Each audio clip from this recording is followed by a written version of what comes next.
Well, here we are at last. Hey everybody, my name's Chaz Blankenship. This is the first episode of my video blog, so bear with me. I'm just trying to get the hang of it. So I might stumble here and there, and who knows, I might stumble far up into this thing. But anyway, some of you might be thinking, why do a blog now?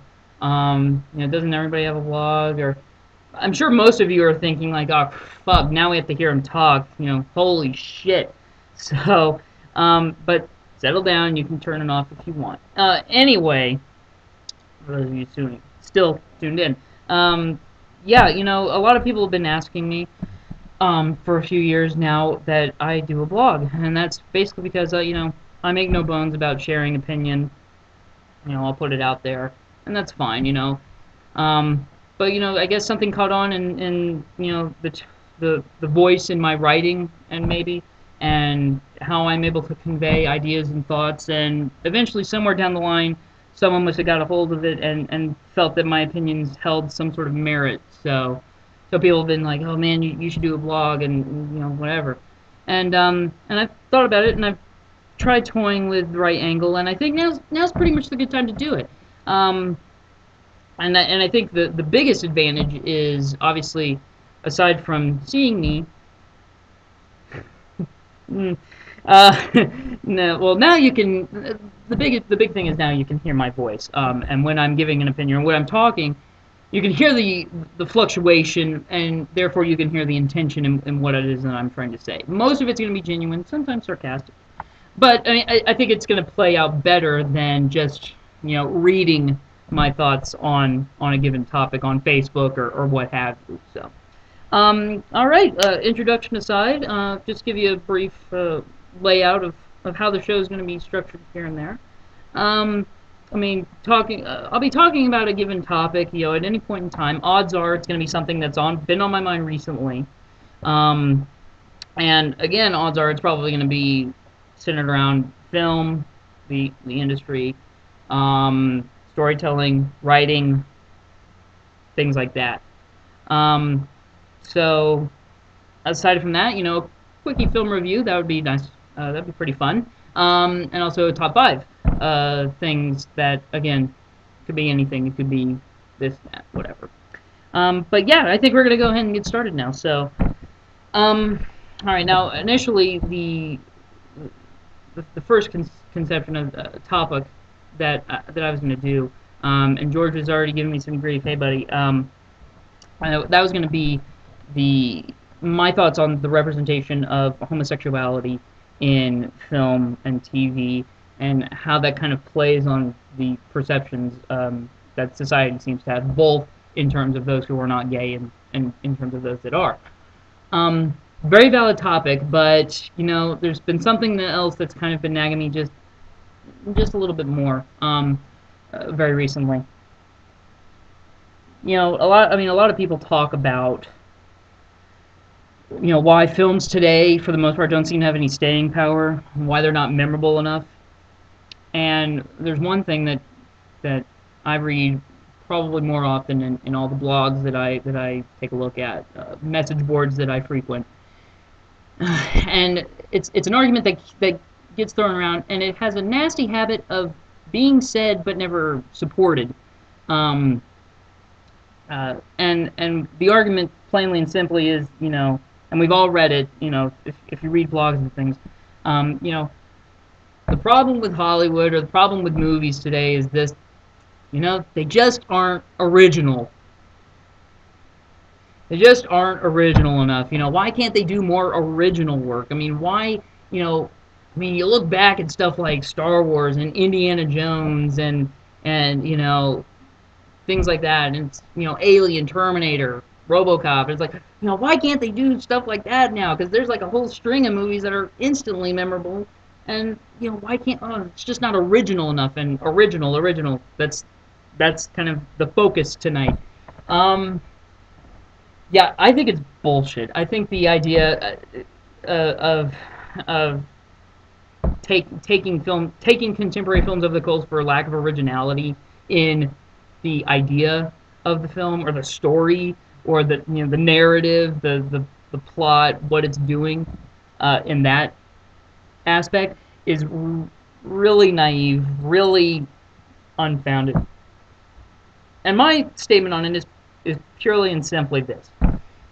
It's not about the idea or the concept being original. It really has more to do with the execution of the idea. I've said this, several times, but now with the blog, you're finally getting to hear it, and hear it, in a different and more, engaging way. But yeah, it's just, because, well, the big example that I just threw out, Star Wars. It's like, oh man, why can't films be more like Star Wars? And whatever. And it's like, they're not original like Star Wars. Are you kidding me? Like, holy crap! Hold on. Star Wars is the oldest story in the book, I think. I mean, in 3 films, in the 3 acts, it is essentially the hero's story, with Luke Skywalker being the hero. Of course, anybody who's really more involved in film and analysis and narrative is aware of this. So, I mean, obviously, the argument that I'm having an issue with, maybe for the most part, be coming from people that aren't as educated or involved in that aspect of filmmaking and storytelling. But that doesn't make it any less stupid. It's just, it's really what they're getting out of the tropes, I guess. And the industry is really kind of trying to see it the same way that, I just saw a trailer for, what is it, Priest, with Paul Bettany and Maggie Q and Carl Urban. And it's just like, it seems to me that, for genre filmmaking today, it's like, let's just take random shit and just all pile it in there, and, it's got to be original now, because look, it's like, it's cowboys and it's God and shit. But, yeah, it's not ever a matter of, the idea, because technically we're watching films that, if you look at the narrative of the film, it's the same thing that it's always been. I mean, I don't know why you guys are, whatever. It's just that you're so desensitized by the surface and the superficiality of it, that's what you're looking at, and you're like, whatever. It's like, it's kind of a double-edged sword, because it's like, why isn't it more original, when the truth is, like, maybe visually it is kind of original, but you're just not attaching yourself to it. And it's like, oh god, they're just trying so hard and whatever. But I think, it's more in the execution. Another example is Inception. I think, I mean, it's a good movie. It's one of my favorites of the year, of last year. But like, and this is like on the other side of the whole thing, or like, people saw that, and before I saw it, people were like, "Oh crap, Chaz, it's mind blowing." That's another phrase that I don't really like. It's so mind blowing.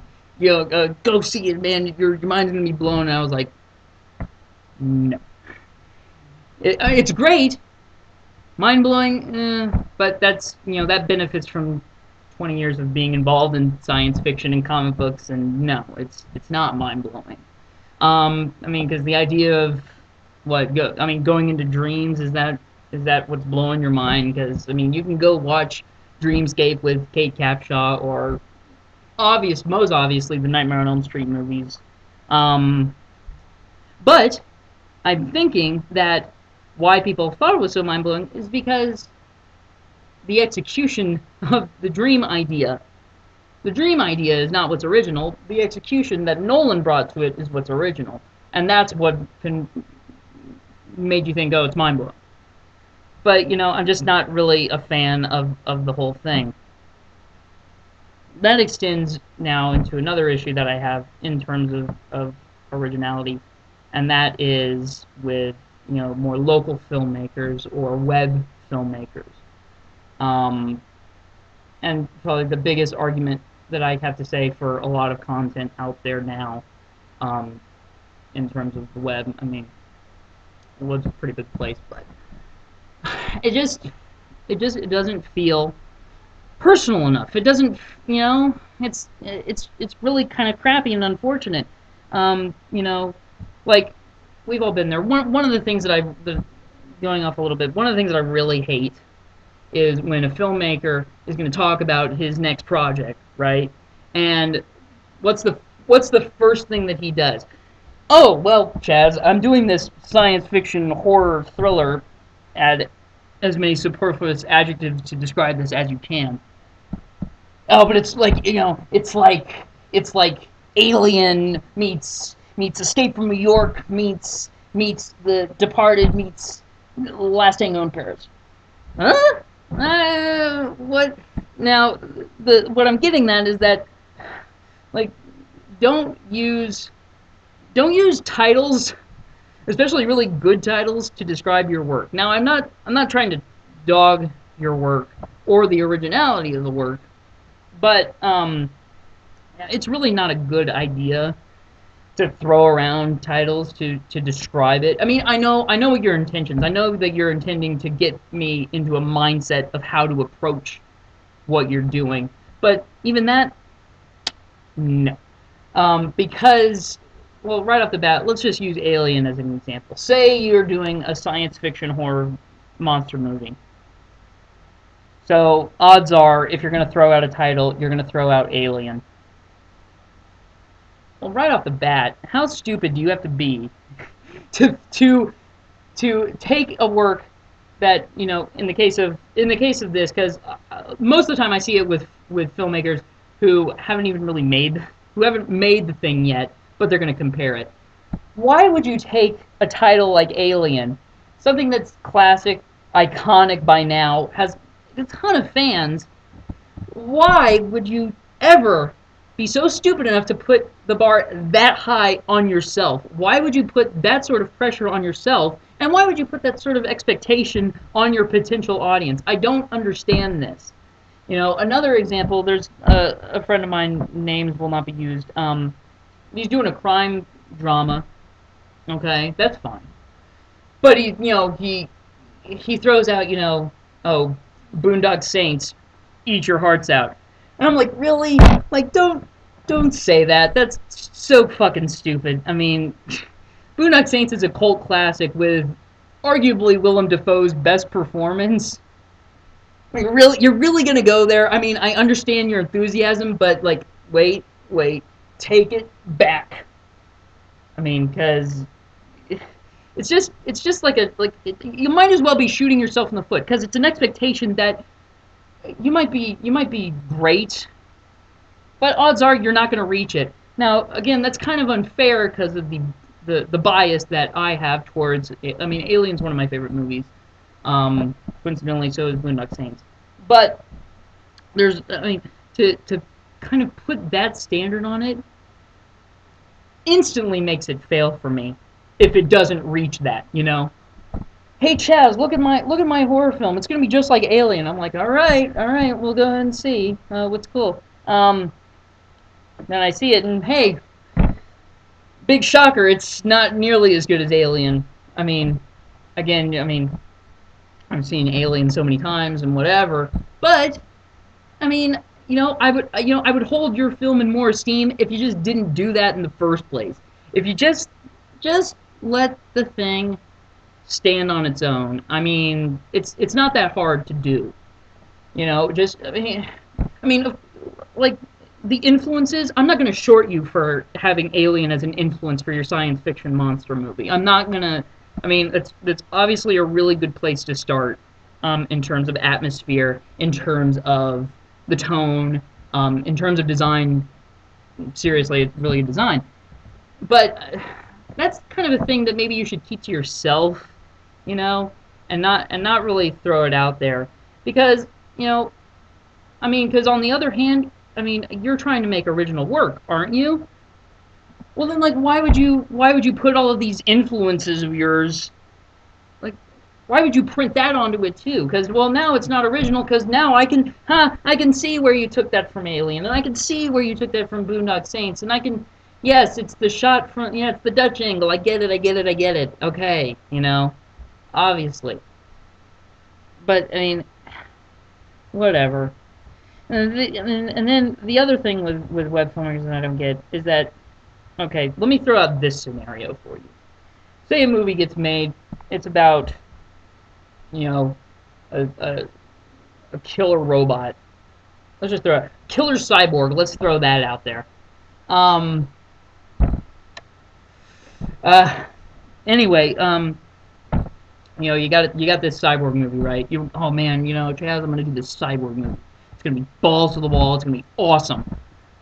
All right, you know, let's see how it goes. Now I'm thinking, you know, you can't be that dumb. Bear with me. I'm getting to it. You can't be that dumb. You know that your audience, the instant they hear Killer Cyborg, what are they going to think? Don't worry, I'll wait. I'm sure you're saying the title right now. Terminator, right? Yeah, I'm sure that's what we were thinking too. So, going off of that, okay, you want to do this original work, but let's face it, the big crux of the work is something that, you know, has not only been done already, but has been kind of done in a big way, i.e., you know, 3 sequels and a 2-season television show and comic books and that kind of way. Okay, you're smart, right? So answer me this: why, if you know the audience is going to think Terminator when they hear this or when they see it, like, you know, wouldn't you kind of go out of your way to make it as far away from Terminator as possible? But, and what I'm talking about is there's a movie like this, Killer Cyborg movie, a friend of mine made, and you know what the poster is? Take a wild guess. Poster is of the cyborg. He's battle damaged. He's got a gun. His eye's glowing. His one eye. It's like, dude, really? That's the poster design from Terminator, you fucknut! What the hell? Who are you trying to fool, man? But then like, because like he already put it out, and people were like, Terminator, and he got all pissed about it. He got all pissed, like, it's nothing like Terminator. Holy shit, dude! The poster design is like Terminator. Holy fuck! Are you kidding me? I mean, how stupid are you? I mean, are you just like delusional? Did you just smoke too many doobies that day and were like, you know what? This is gonna be a great idea. I'm gonna make a poster. His eye's gonna glow, and it's gonna be breakthrough, genius. And then what's worse is I saw the thing, and then, well, right off the bat, the font of the title looks like the Terminator font, and it's got a droning, melodical beat. Not really score, but like a metal tang beat, you know, like the heartbeat of a machine. And, well, lo and behold, if you go and watch the documentary, I think it's called Other Voices on the Terminator DVD, the original Terminator, and I think that might be on the Blu-ray as well. Brad Fiedel, who composed the score, that's exactly his inspiration for the fucking Terminator theme. So it's like, why would you do this knowing that people are going to associate it with the Terminator, and then put in shit that's from Terminator, and then get pissed when people point it out? I don't understand this. This is crazy. Fucking insanity. But bringing it all back, what that all parlays into, as far as throwing out titles, as far as taking influences, is that we have reached a point as storytellers and as filmmakers where that's going to happen. I mean, you know, you're going to be influenced. There's no way around it. But, you know, I think the main thing that I'm getting at here is that it's not about the idea being original. Like, I'm writing a science fiction trilogy, Augment. Some of you might know it. I know that somewhere, in all honesty, probably somewhere like Japan, or, you know, the entertainment industry in Asia's, you know, it's a guy who can interface with machinery and whatever. And I mean, that's probably been done somewhere. It has to have been done somewhere. You know, a lot of the villains in the trilogy are like cyborgs and androids and things like that. And I mean, you know, that's been done before. The point that I'm getting at is that I know that the idea isn't original, but what is original and what I'm choosing to invest in is my passion for the story that I want to tell. What also parlays into that is emotional experience. I mean, I know that you got some of you out there are reading the books now, the first two books, and you know some of you will eventually come to read all three. The whole structure of it, once you've read it, and for those that know me, you'll get where I'm coming from as far as what inspired me to write it. But you know, I make no claims to be original. And that's another portion of why this is such a problem for me, is people who claim to be original when they're not. But it's just the passion of the given filmmaker, the passion of the given storyteller is what you as the audience, it's your responsibility to look at that more so than the tropes and stuff, and more so than the basic story. Another example that I'll throw out there right quick, because I know I'm probably low on time, maybe for the topic portion, is Avatar. A lot of people shit all over Avatar, and it's like, what I don't understand is essentially, from what I remember, and I'll get into it in a second. I'll detail it out, but I think people are giving the same shit to Avatar that they they're giving shit to Avatar for essentially doing something that Star Wars did. And what I mean is that the idea for Avatar is the concept, again, not all that original.